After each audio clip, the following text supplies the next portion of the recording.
The BMW M2 suffers from limited rear toe adjustment as standard. Our Suspension Secrets rear toe arm solves this by offering a larger range of toe adjustment. We've designed our arms to make adjustment as easy as possible. Our adjuster is located outboard near the wheel and can be accessed with the wheel fitted to the car using just a 17mm spanner. An added benefit to our adjuster location is the inner lock nut, often obscured by the subframe on the majority of adjustable arms, can be locked off outside of the car, ensuring that the lock is perfectly tight and safe for use. Then once adjusted on the car, the two accessible lock nuts can be locked off with ease of access, and you know you've got a secure lock on the arm.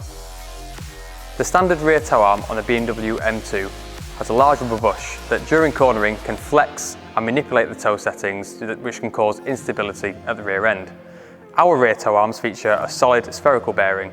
This keeps the arm fixed, and during cornering no toe change occurs, which increases stability and generates more traction through the corner. All of our products are designed and manufactured in-house here at Suspension Secrets on our CNC machines. This gives us full control over the manufacturing processes and therefore the quality of the components produced for our customers.